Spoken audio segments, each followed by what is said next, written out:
पृष्ठ संख्या 12। पाठ 3। हिमालय की बेटियां। अभी तक मैंने उन्हें दूर से देखा था। बड़ी गंभीर, शांत, अपने आप में खोई हुई लगती थीं। संभ्रांत महिला की भांति वे प्रतीत होती थीं। उनके प्रति मेरे दिल में आदर और श्रद्धा के भाव थे।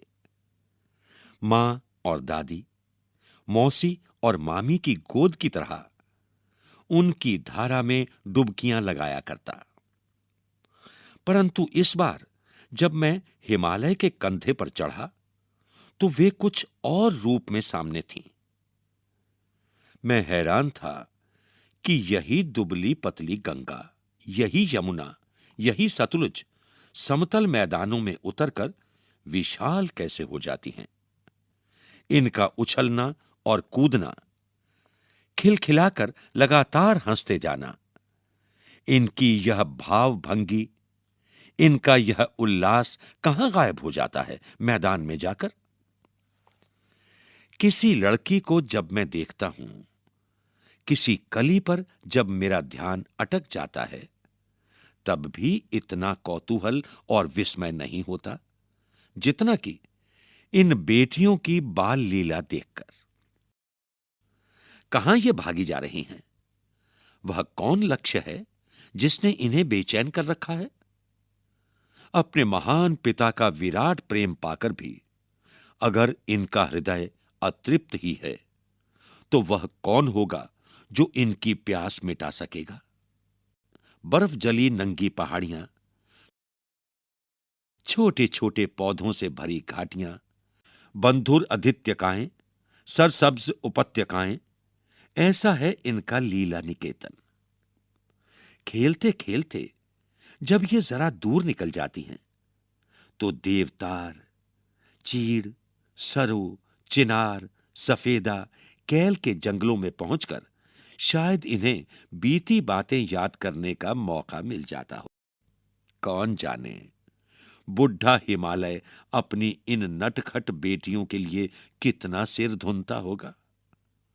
बड़ी बड़ी चोटियों से जाकर पूछिए तो उत्तर में विराट मौन के सिवाय उनके पास और रखा ही क्या है।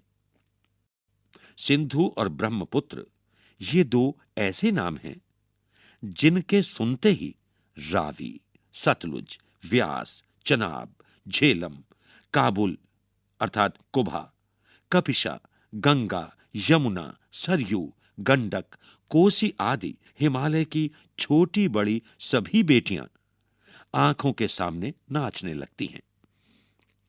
वास्तव में सिंधु और ब्रह्मपुत्र स्वयं कुछ नहीं है।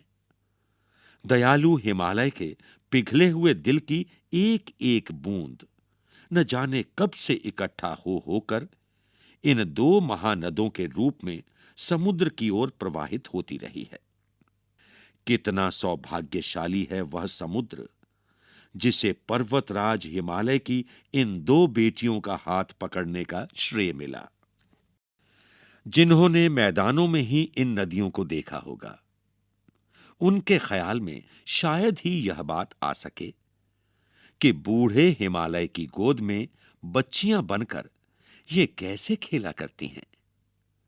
मां बाप की गोद में नंग धड़ंग होकर खेलने वाली इन बालिकाओं का रूप पहाड़ी आदमियों के लिए आकर्षक भले न हो, लेकिन मुझे तो ऐसा लुभावना प्रतीत हुआ वह रूप कि हिमालय को ससुर और समुद्र को उसका दामाद कहने में कुछ भी झिझक नहीं होती है।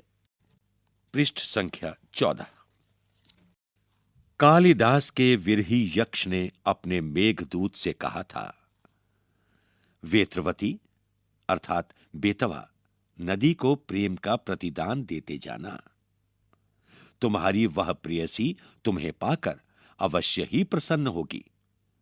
यह बात इन चंचल नदियों को देखकर मुझे अचानक याद आ गई और सोचा कि शायद उस महाकवि को भी नदियों का सचेतन रूपक पसंद था।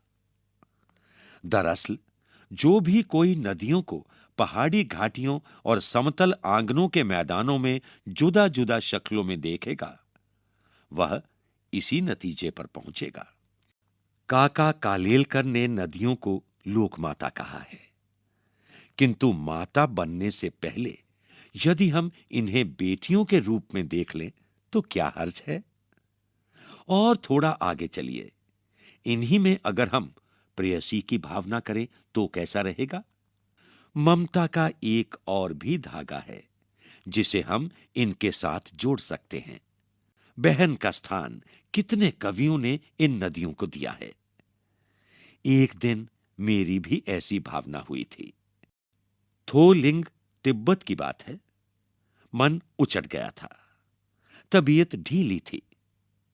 सतलज के किनारे जाकर बैठ गया। दोपहर का समय था। पैर लटका दिए पानी में। थोड़ी ही देर में उस प्रगतिशील जल ने असर डाला। तन और मन ताजा हो गया तो लगा मैं गुनगुनाने, जय हो सतलज बहन तुम्हारी, लीला अचरज बहन तुम्हारी, हुआ मुदित मन हटा खुमारी, जाऊं मैं तुम पर बलिहारी। तुम बेटी यह बाप हिमालय, चिंतित पर चुपचाप हिमालय, प्रकृति नटी के चित्रित पट पर, अनुपम अद्भुत छाप हिमालय, जय हो सतलज बहन तुम्हारी। लेखक नागार्जुन।